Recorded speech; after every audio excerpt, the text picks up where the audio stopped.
जोंनो बे बेल मारिनायाव जायहा फाइनान्स सापर्ट होबाय बिथां फेरेंगा बसुमतारी बिथांखौबो जों दिनैनि दिनाव आङो धन्यबाद होबाय। दिनैहाय जोंनि थाखाय जाय बिथांमोना बेबायदि गावनि मेंनो रोङि देहाखौ बावनानै जोंखौहाय उदां खालामनो थाखाय होसो बेबायदिनो सेन्ट्रेल गभर्नमेन्ट आरो स्टेट गभर्नमेन्ट आरो बिटिआर गभर्नमेन्टआव खाख्रुब ना बिसोरो जोंनि थाखाय नाजाबाय आरो दिनै साक्सेस जाबाय। आरो बेबायदिनो दिनैनि दिनाव मानगोनां हेमन्त बिश्व शर्मा सारखौ जों धन्यबाद होबाय आरो जोंनि माखासे बिटिआरनि बर' लिडारफोरखौबो जों धन्यबाद होबाय। लोगोसे जोंनो बे बेल मारिनायाव जायहा फाइनान्स सापर्ट होबाय बिथां फेरेंगा बसुमतारी बिथांखौबो जों दिनैनि दिनाव आङो धन्यबाद होबाय। हामबायसै। राङारि हरनायनि गेजेरजों दिनै जाफुंसार होनायाव मैखोमै रनजित कुमार बसुमतारी सारा बाहागो लादों आरो साक्सेसफुल जाहोदों।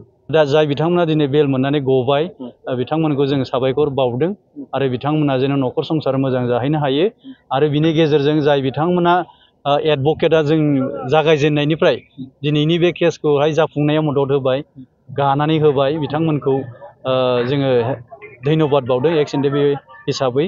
बिथांमोना दिनै एके भट्टाचार्य सार, शब्द राभा, एडभकेट कनकन कलिता, एडभकेट रुपजित दे आरो आसाम सरकार, भारत सरकार आरो बिटिआर सरकार बिथांमोनखौबो जों दिनै मान बावालासे एबा धन्यबाद होआलासे जों थानो हाया। मानो होननानै बुङोबा राङारि हरनायनि गेजेरजों दिनै जाफुंसार होनायाव मैखोमै रनजित कुमार बसुमतारी सारा बाहागो लादों आरो साक्सेसफुल जाहोदों। आरो बेजों लोगोसे प्रमद बर' साराबो बेवहाय मैखोमै बाहागो लादों। बिथाङा दिनै जोंनिख्रुइ बांसिन बिथांमोनखौसो खबर लाग्रोयो। मैयाबो खबर लाहरदों हराव मा जाखो मानो गदिया, आंनो सार लेट जाफैबाय 8था जाफैबाय बेनिखायनो गदिया।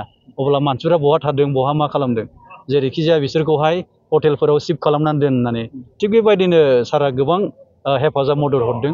बिथांमोनखौ दोननाय जाबाय मैया, नङाबा सेरखाय बेरखाय बिराद अबस्थायाव दंमोन।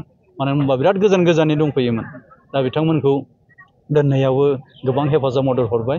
लोगोसे आसाम सरकारनि जोंहा मानगोनां CM हेमन्त बिश्व शर्मा सारखौबो जोङो मान बावनांगोन। बिथाङाबो बेवहाय स्टेटनिफ्राय सेन्ट्रेलनिफ्राय लाबोनानै जिल्ला आरो इसेबां थाब बेल मोनहोनाया बियो जोंनि थाखाय जोबोद खाफाल मोजां होननानै जों सानना लानांगोन।